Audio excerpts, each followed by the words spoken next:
Hector Berlioz, un des plus grands compositeurs romantiques français, s'est beaucoup inspiré de Shakespeare, dont on commémore cette année le 4e centenaire de la disparition.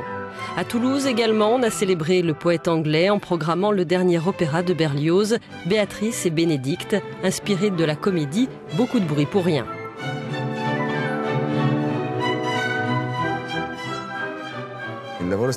Travailler pendant des mois sur cet opéra a été passionnant, mais je n'ai trouvé la solution à mes doutes que très progressivement. Et même quelques semaines avant d'arriver à Toulouse, je ne pouvais pas dire si je l'avais totalement digéré. Mais ensuite, pendant les répétitions, j'ai finalement eu le sentiment que je pouvais assumer chacune des notes de Berlioz. Même les plus surprenantes, encore aujourd'hui, sont tellement inspirantes qu'elles me semblent totalement nécessaires.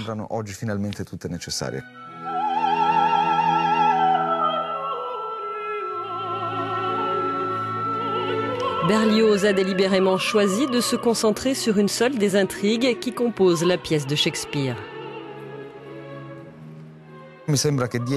Derrière le choix de Berlioz, il y a un discours sur l'amour et sur la psychologie, mais il explore aussi un certain nombre de questions sur la perception que chacun a de lui-même, sur la relation avec l'autre. Ce n'est pas un simple divertissement, mais c'est comme une aiguille qui vient toucher des nerfs sensibles.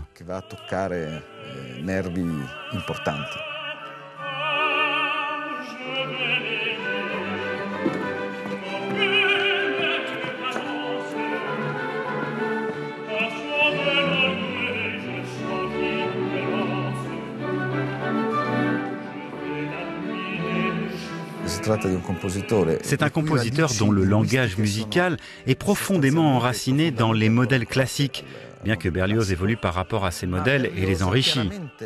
C'est un compositeur qui cherche sans cesse de nouveaux chemins pour éviter ce qui est trop évident.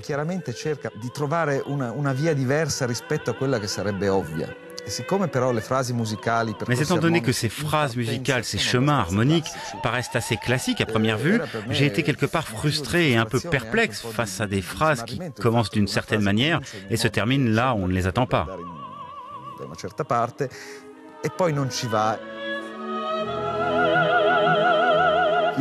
En fait, il y a tellement de cohérence dans cette pièce. Le résultat, ce sont juste des feux d'artifice en termes d'idées et de joie, la joie de faire de la musique. Pour moi, ça a été amusant du début à la fin.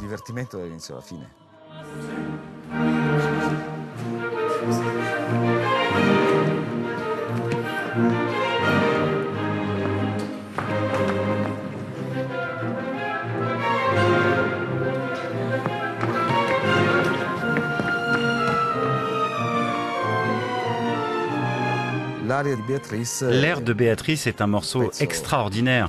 Ici aussi, il y a un élément dramatique, l'élément sentimental et la passion, l'enthousiasme. Et la partie finale de cet air a ce brio, cette vivacité qui est la caractéristique ultime de cet opéra.